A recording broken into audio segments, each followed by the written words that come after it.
Hello everyone, welcome to update number 7 of the project, taking Toolbox for Creativity to Kickstarter.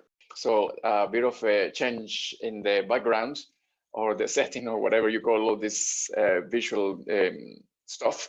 So I replaced the whiteboard for this kind of Zoom style of background, hoping to make it a bit more entertaining. Let's see if this works or not. But anyhow, I will continue using the formula that I was using, which is whatever was on the board, I will continue discussing. And one point that we were, or that I was focusing on, is identifying the backers. And that's what I've been doing for the past 2 weeks, working really, really hard to, from the whole population of possible backers, to focus and to distill and to narrow down who really are the backers that will, buy this product without, say, for example, trying really hard. All they need to do is actually see the advertising and see the product. Of course, the advertising has to be done properly, and the information that I will share has to be of good quality. But the point is, the theory is that once you identify your backers, once you really find out where they are, how to get to them, if you just show them and give them the information about your products, provided that your product is of good quality, so on and so forth, and a million other requirements that exist in order for a product to be successful. But once you have done the work of identifying the backers and really narrowing down to see who they are, what they do, and what they like, getting them to back your products should be relatively easy. But just before moving in a bit further into or deeper into this subject, I want to show you a couple of things that I was doing over the past 2 weeks, and I believe they are perfect. So the first thing I wanted to mention is here the Game-Based Learning Virtual Conference. And this took place between Friday and Sunday, the past few days. So today is Tuesday, so this started on the 16th. Well, here are the dates. So 16th, Friday, Saturday, and Sunday. And there were some amazing people talking at this conference. I'm still going through the digital files. And I was actually honored, privileged that I got the chance to present in here to share some parts of the research that I have done with Toolbox for Creativity at this conference. And the title of the presentation that I share here was Playing Physical Games Over Zoom and Other Dichotomies Halting the Leap to Quality Education. So I make the case for good quality games for education. If you combine the physical and the digital elements, you will have a much better game, or a well-designed game that is going to achieve a lot more outcomes than just either physical or digital. So that was a summary of the intro to the presentation. And of course, I talked for about 35, 40 minutes. So there's more to it than what I just said. I just wanted to let you know that this information was there. It was an amazing conference. The materials are still there. And well, yeah, I need to talk to or wait for the organizer of the event to see how this information is going to be available after the event. I presume there will be cooling down periods. People can still pay for the fee, I'm not sure, and get access to these materials. And I hope, I'm not sure, but I hope that in future as well, this will be free, so anyone can just go and watch my presentation. Okay, not mine, that is over 20 presentations, I believe, and they are super extremely interesting.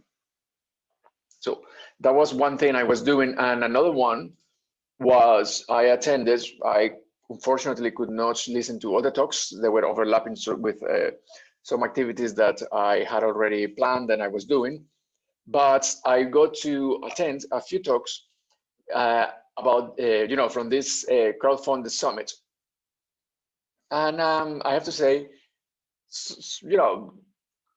of course, I also selected some of the talks, and I put a bit of effort into identifying which ones I really wanted to listen to, given the fact that I had little time.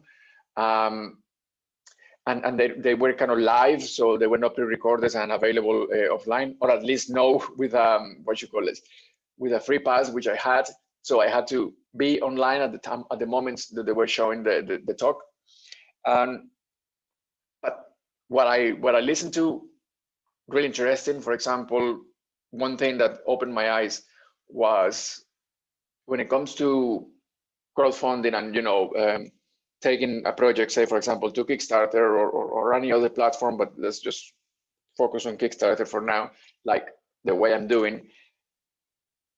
Costs of production, sorry, tend to be between 15 and 20% of the total costs, and we expect that. Probably sometimes we even expect a little bit more. Distribution and fulfillment is another big area of costs. Again, no surprise. But another one that they mentioned, and even though I was expecting to spend some money in it, I didn't think it was going to be so high, and is prototyping. So prototyping your product, creating your prototype that you can use then for your Kickstarter campaign, marketing and all of this actually takes quite a lot of money from the total that you're expecting to invest in the products. If I remember well from the quick screenshots that I took when they were sharing this information, was between 8 and 10%. And just to give you an example how this compared to other costs, they were saying that production is up to 30% and distribution could be like 15 to 20%. So prototyping, even though maybe 10%, is still high compared to other costs in the whole crowdfunding project.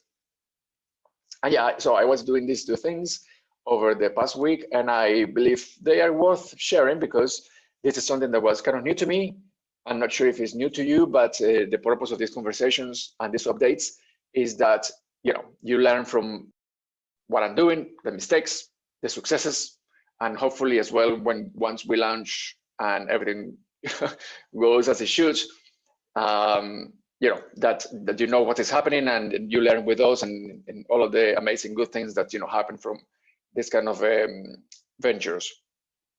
So back to the question that I was saying, which is identifying your backers, and the question is, who will buy your products, or who will the backers be? And this is important, and we are kind of going deeper and deeper and deeper. For now, I'm based on the past whiteboards that I was showing. My backers are people who specialize on delivering training courses and workshops.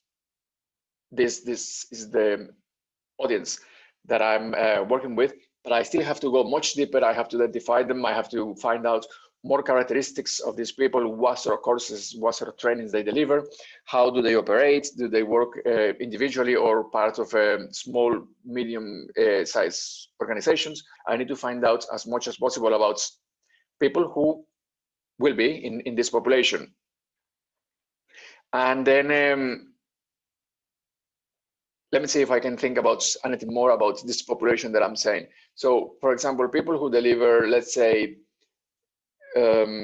trainings or workshops regarding, say, for example, agile project management, waterfall, sort of traditional project management, also design thinking or strategy, risk management. Anyone who works in delivering this kind of trainings are the ideal section of the population that I have identified that can benefit from using Toolbox for Creativity in order to improve the quality of their training and workshops. And something else that I caught during this summits that I showed you, the crowdfunding summits conference, or no, it's a summit, it's not a conference, it was a summit. One of the talks was quickly identified what problem is your product or service going to solve. And you need to identify that quickly, because the sooner that you identify that and the sooner you're able to express this answer, I suppose, eloquently, sort of the classic elevator pitch, the faster you will be able to, catch well, no, catch, I suppose is a bad thing, that hook backers. So what problem is this? What problem is Toolbox for Creativity going to solve? So the problem is going to solve is training and workshops. Even when we try to do them a little bit bringing engaging, traditionally the statistics show that over like 80% are not perceived as efficient and engaging by the trainees, the people receiving the training. And it gets even worse when we try to do this in a classroom type of setup. We believe that bringing information, putting it in a PowerPoint presentation, or showing people something like the Maslow's pyramids of needs or some of the theory, and just explaining it to people, and then we give them a printout. So we say, okay, we cover the visual, we have it in the PowerPoint, we spoke about it, people heard the information, through their senses, in this case, the ears. So we cover the eyes, the ears, and we give them a printout. So that should be enough for people to remember these pyramids and to know how to use it in corporations. No, that's not how it works. People find that's terribly boring, actually. And then something that it is discussed quite a lot in the world of learning and development, more particularly in formal learning, which is kind of colleges and universities, is the idea of transfer. So, and it should be discussed a lot more in corporate education. I'm not sure why it's not heavily mentioned in those areas, but the idea of transfer is that you take what you learned in these abstract environments, because that's what classes are, an abstract environment that has usually nothing to do with the real world in which you are going to apply the knowledge, and somehow take this knowledge, whatever you can remember, which is very little that we remember from what we study actually, and then apply it to the real world scenario. That's transfer. And there is another type of transfer, which is once you learn something, say for example, you learned a specific formula for project management or how to do something, that then you use it for something else. Say for example, one day you are working on a, let's say, let me try to make this up. Design thinking, say for example, environment, and then you come to a situation in which something new is happening and you need to find out how to address the problem, and you are able to take the learnings from the project management that you took from the theory, so that you have theory, practice in project management, and then you're able to apply that to, say for example, design thinking, simply because you learned new skills, but you also learn to learn, and you learn to adapt, and to adapt this knowledge. So these are two different, as I mentioned, types of the transfer. And going back to the classic, say for example, training and workshops, transfer is very little, people are not engaged, and the outcome of all of this is that, well, if you work for a company that's trying to sell services and products as a trainer or a facilitator, or delivering workshops, is that organizations, well, unfortunately, will not be so willing to invest in your products, because the people who will receive the training say, okay, we are not really enjoying this, and then it's kind of a vicious circle. So what problem does Toolbox for Creativity solve? First of all, using Toolbox for Creativity enhances the quality of your training. So let's say you have your training, you have your material that you want to present, you know what learning outcomes, what is it that the learners should take from your workshop, and you apply Toolbox for Creativity, the framework, the physical box, and the digital elements. Which the digital elements are not that complex, they're just simply sort of a short videos, YouTube style videos, that guide you on how to utilize the box, and some tips as well to create prototypes. And prototyping is sort of the backbone of Toolbox for Creativity. So you take all of this, the framework, the digital elements, and the physical box, apply it to your training, and then you are able to deliver a training in an organization in which the trainees, the people receiving the training, will be super engaged. they will actually create prototypes that will externalize their thoughts and how they feel about the subject being researched. And the way this works is pretty interesting, because the ideas that people are expressing when they are building something physical is much stronger and it goes deeper into our psyche than simply, say, for example, answering questions. So if you're running a workshop on risk identification, or say, for example, strategy or transformation, and you are trying to find out how the transformation is affecting people, of course, you can ask questions. That's what we have been doing for, I don't know how many years, when we decided to finally care about the people and started asking questions to see how the transformation affects them. And but asking questions is unfortunately not that effective, because, okay, sometimes people don't choose not to tell the truth for whatever reasons. And second, we are not very good at accessing information that is in our subconscious. And when you are using tools, well-designed tools, in this case, tools such as, say, for example, Toolbox for Creativity, that allows you to build a game that will represent your ideas about the transformation, you are going to get, you as a trainer are going to get access to a lot more information. And meanwhile, the people receiving the training will also learn a lot more than just simply, say, for example, listening to the presenter talk, even watching a video on the classroom, which actually became really popular, I don't know, maybe 10 years ago, that instead of having the presenter talk, we look for some cool videos, sometimes even TED Talks, which are cool, you know, but people can watch TED Talks anytime.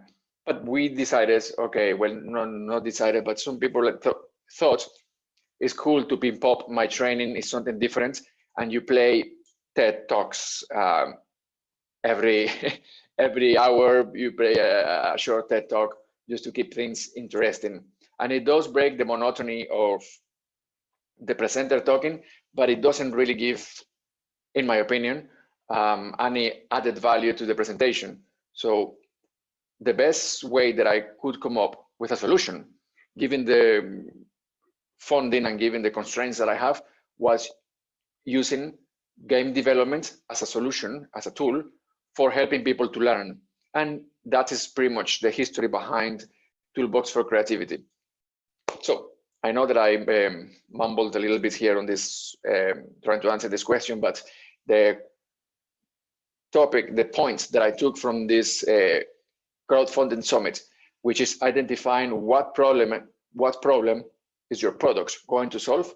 In the case of Toolbox for Creativity, and trying to solve the problem of low quality training that perhaps is not engaging and is not effective, and make it more effective. But if you go further, why we need to do this, the answer is, if you work delivering training and you're finding it difficult to get clients to engage with your training, that is the problem that I'm trying to solve. I'm trying to help you make your materials, your offers, your products more engaging by using 5 years of research into game development and well, human behavior, and using games for learning and development. So all of that combined came up in the product of Toolbox for Creativity.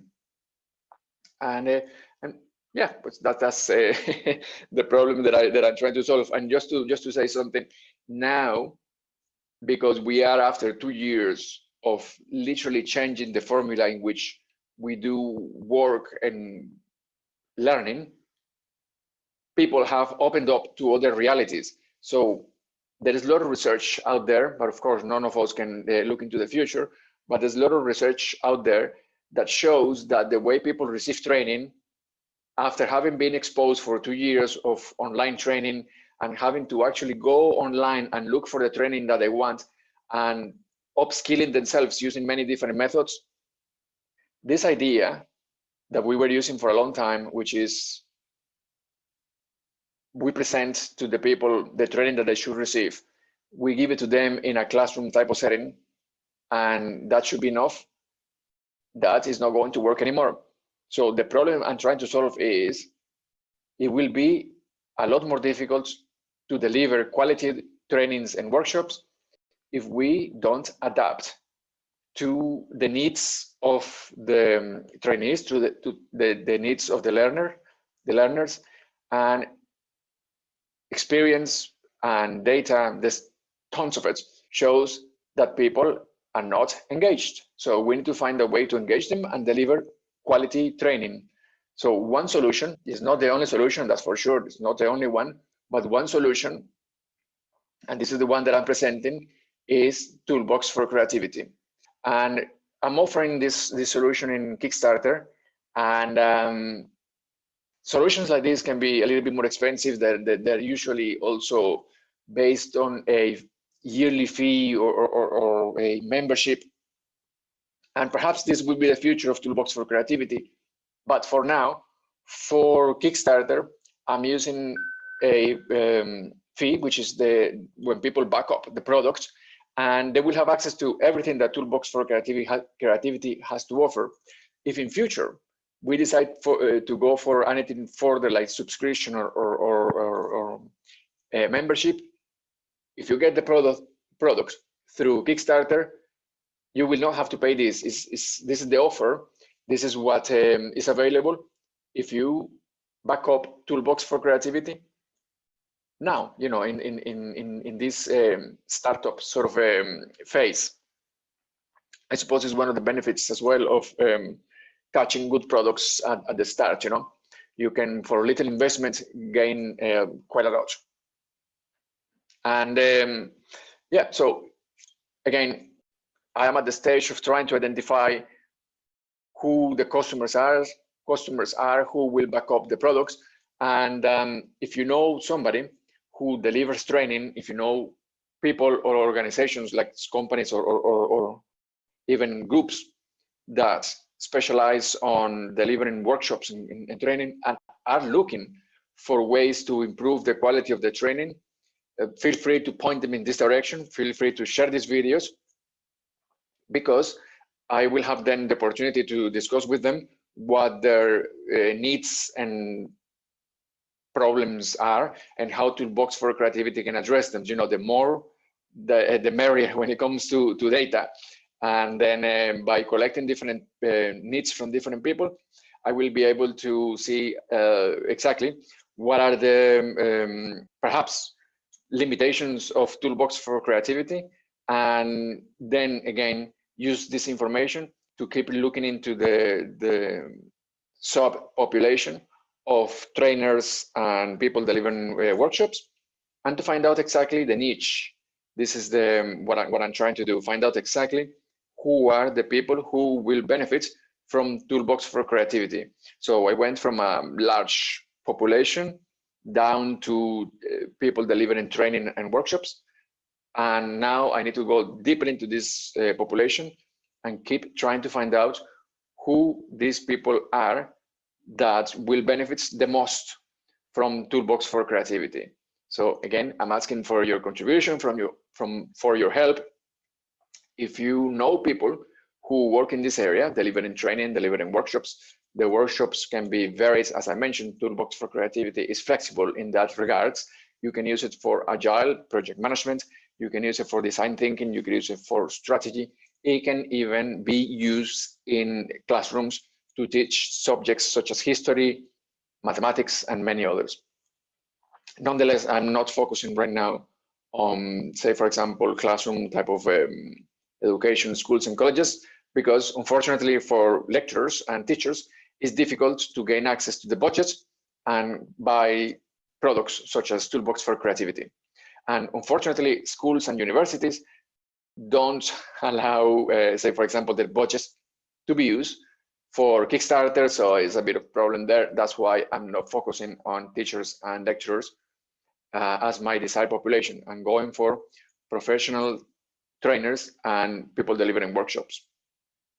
So I have been talking for quite a while now. So thanks a million for listening. Thanks for listening to this update number 7.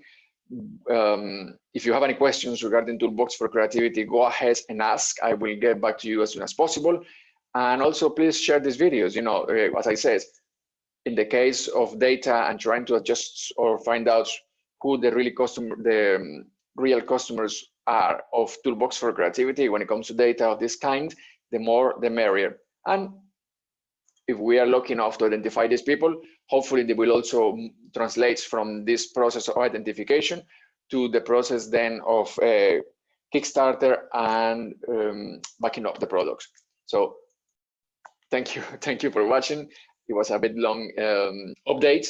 I thought it was going to be short, but it was actually long. So thanks for watching, and until next week, until the next updates.